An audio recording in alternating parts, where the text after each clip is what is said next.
Hello, hello, hello.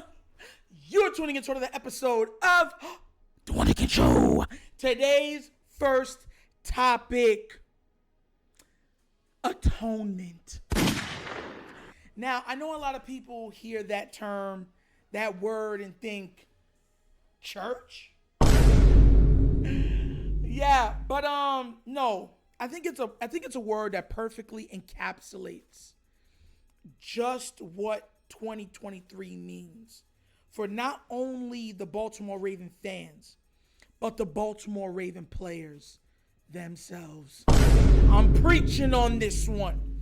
Let me let y'all understand something, because I'm going to read some things off, and then we're going to dive right into it. Okay? In 2022, the Ravens are just 2 of 3 in NFL history out of 39 teams that have had a double-digit lead at some point in each of their first 6 games. And the Ravens are the only team out of that group with a losing record. I know. I know.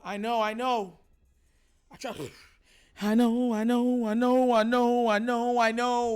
we're not done yet. I'm going to keep going because I got a word to give you guys today. So Warren Sharp compounds on it, goes even further, and says losses after blowing a touchdown or more halftime lead. In NFL history, right? The Raiders have 5. Nobody has 4. And the Tampa Bay Buccaneers and Baltimore are tied for second.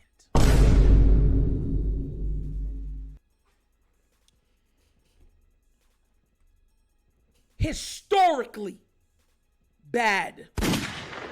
This is one of the reasons I kept telling people that last year not only shone a light on all of our deficiencies, but it opened the eyes of people that were refusing change. So I got a word. Atonement is the word of today's message. Why did I use that word? Because that word carries significance. Do you understand? Listen, let me say something to you real quick. Let me read this to you, right? If you look in the dictionary, atonement, the actual meaning of it is a reparation for a wrong or a injury. We made a lot of wrongs / mistakes last year. We had a lot of injuries to key players last year. And this year is where we atone for last year's injuries and transgressions. Hey, I'm coming with it.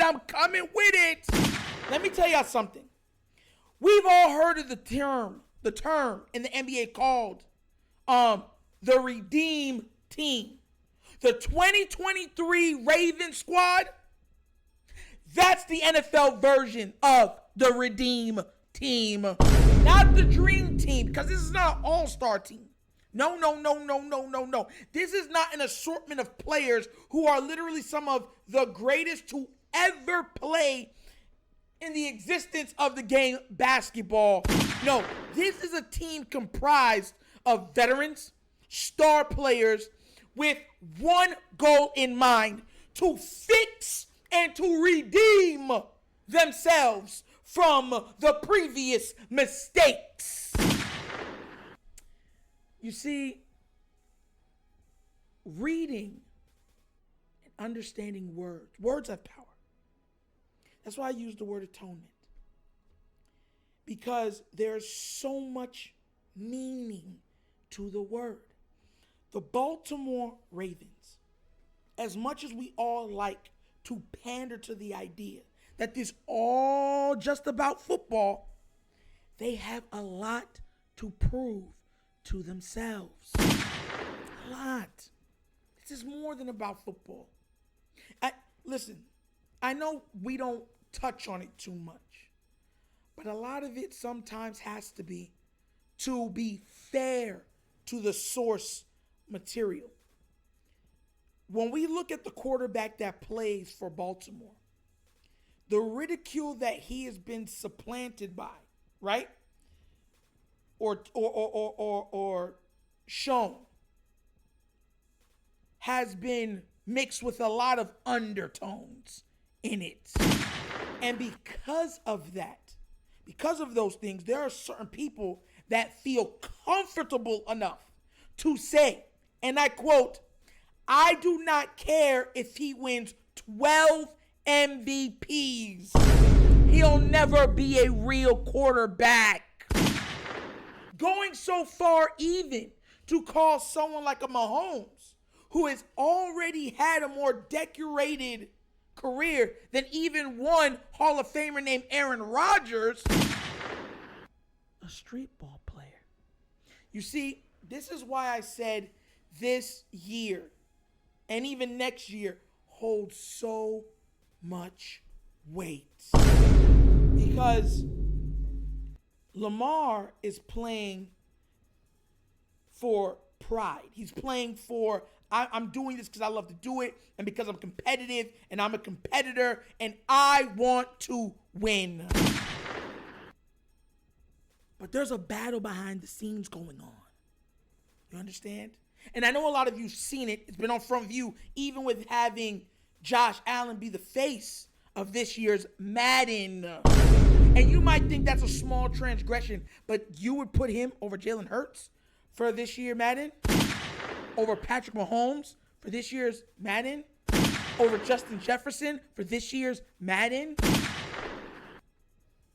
Tyreek Hill for this year's Madden? Damar Hamlin for this year's Madden? I could keep that list going. This team, these young men and middle-aged men have to find common ground to reach the pinnacle that they all dream of reaching. Because let me tell you this right now. There's so much things that the Ravens did bad last year. Giving up the most 10 or 10 plus plays and stuff like that. The most fourth quarter points. Some top 3 least scoring offenses in the fourth quarter. Drops per attempt. Drops percentage. Drop rates. And we're not even going to get into the fumble at the goal line. Not even going to get into that. For now on, when you hear the Wunderkind Show or Nitro talking about the 2023 season for the Ravens, the only thing that will be coming out my mouth is them being called the Redeem Team. Because they're not just redeeming the losses that they should have won last year. They are redeeming the pride that this team usually stands for. Play like a Raven was last year, that wasn't happening. They weren't playing like Ravens. No. And it showed. This year, a flock that flies together stays together. And I'm expecting them to flock all over this league. Because let me tell you something right now. Heavy is the head that wears the crown. Yes, it is. But a crown is needed to sit in that seat. And let me tell y'all, we don't want to always be the presumable hunters. No. We want to welcome people trying to challenge the throne as they watch the throne throw stones at the throne. And to be the best, you got to beat the rest. And I truly believe that this team mentally is ready to ascend. The only thing I could see keeping this team from ascending is injury. That's why I was so adamant and scared when Zay Flowers news came out. That's why I was so distraught about it. Because it bottled and opened, or matter of fact, it unleashed some of the fear of last year's transgressions and injuries back open. You ever had an injury that you got and it's scabbed over, it's not bleeding no more, but you fall again and a piece of that scab rips off and it starts to bleed again, starts to seep out, redness starts to take down and drip down your arm? That's what happened with me. So you Raven fans that are watching, please, in the description area or in the comment section, let me know how you feel. Am I wrong to believe that this team should be looked at and called the redeemed team moving forward? Because there's so many things that we have to make atonement for because of the previous seasons. And I want to make sure I state this too. It's not just the players. EDC, this is an atonement year for him. John Harbaugh, this is an atonement year for him. Strength and conditioning, an atonement year for them. That's what I'm talking about. That's why that word holds so much power. Because of the meaning, the weight that it carries. It's not just one. It's not just two. It's not just Lamar. It's not just Mark. It's not just JK. It's not just Bate. It's not just Zay. It's Roquan, the defense, the coaches, the management. Let me tell you this right now. We're not doing it unless we're doing it together. So let me know what y'all think about the Redeem team down there in the comment section. And that's another episode of the Wunderkind Show. Please do remember, like, subscribe, hit that notification bell, and leave a comment. Love the comments. Just be respectful when you leave them, and we have no problems. And if you would like to donate or join the Patreon of this channel, you can find it all in the description. And the Cash App for the donations is $The Show. But once again, this is The Wunderkind Show. This is your host, Nitro, signing off. And as always, you guys know my slogan. Peace.